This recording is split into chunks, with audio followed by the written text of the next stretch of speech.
Why did I take this problem is because I'm going to solve the same problem by other means. That's what is the other form of Newton's law. So what is that?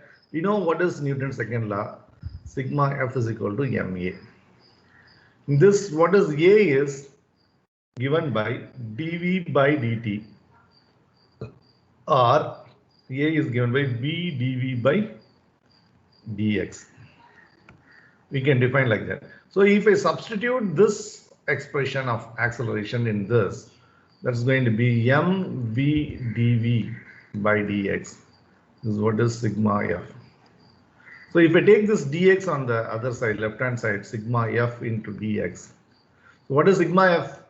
Is the resultant force in the system, in the body. Into dx is what? Force into displacement, which is going to give me work done, and that's equal to m into v dv. So this dx is for an elemental distance displacement. So if I differentiate that from position 1 to 2, and this position from v1 to v2, between two positions during the motion, I would be able to have my expression. So this is nothing but work done from position 1 to 2. And on the other side, it is m constant, and this is going to be v2 square by 2 minus v1 square by 2.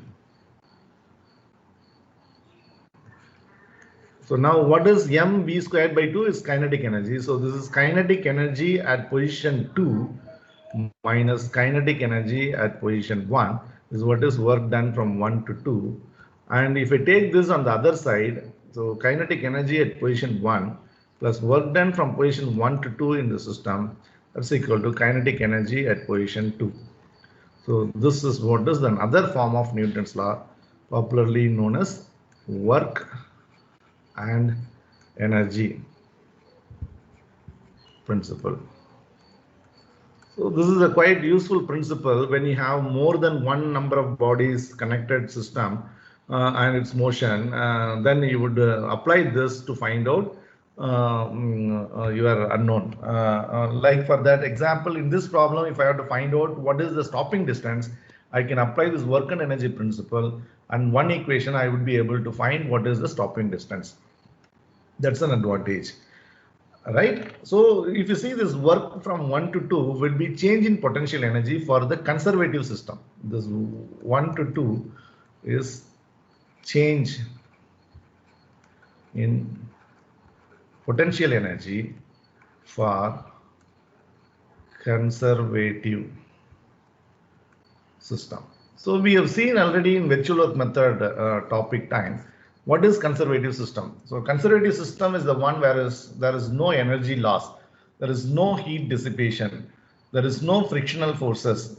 So such a system is what is a conservative system. But the problem of breaking this automobile and finding the stopping distance, you see the friction there, and that will dissipate energy. So that's not a conservative system.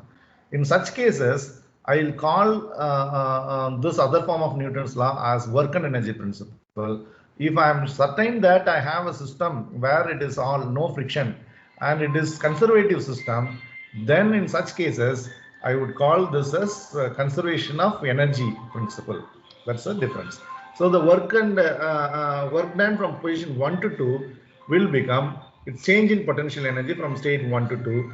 So that you will see that equation become kinetic energy plus potential energy at position 1 is what is same as kinetic energy plus potential energy at position 2. That's what is you are stating as conservative system and the principle of conservation of energy. We'll see some example problem of both the cases, right? So I'm going to use this and solve the same problem right now. So what was the problem? We had this car.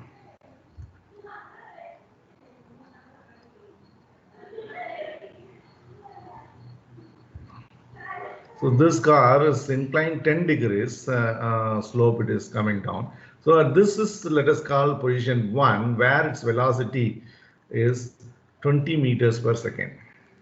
And you have to find out the stopping distance, that is from here to here when it comes. This is position 2 where velocity is 0 when brakes are applied. So this is state 1 and this is state 2. So I know now what is the kinetic energy here because I know the velocity and mass of the vehicle, and I know here what is kinetic energy 0. But from here to here as it moves, there is a work done from the system of forces acting in the direction of displacement. So what are the forces in the direction of displacement?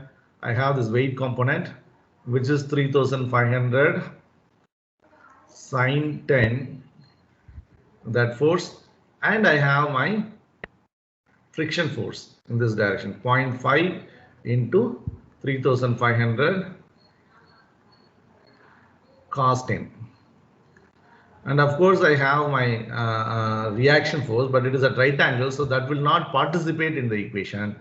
And that would be balanced by balancing this 3500 cos 10. Right? So these are the two forces now in this direction now.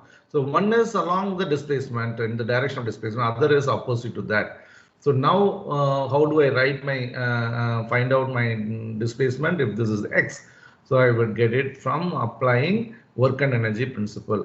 So that state kinetic energy at position 1 plus work done from 1 to 2 is what is equal to kinetic energy at position 2. So kinetic energy at position 1 is half into mass 3500 divided by 9.81 into velocity square, that is 20 square. It should be in SI units, take care of that, plus work done from 1 to 2. So that would be the resultant force in this direction. So work is positive, force and displacement in the same direction. So let me write that first, 3500 sine 10 minus 3500 cos 10 into x is what is work done from position 1 to 2, and that's what is equal to So 0.5 will be there, right? 0. Yeah, I'm sorry, here 0.5 here, right? Yeah, 0.5 Yes. 0. Yeah, no. No, sir, only for the friction one. Yeah, only for the friction 0.5. Yeah, correct. So let me just correct that.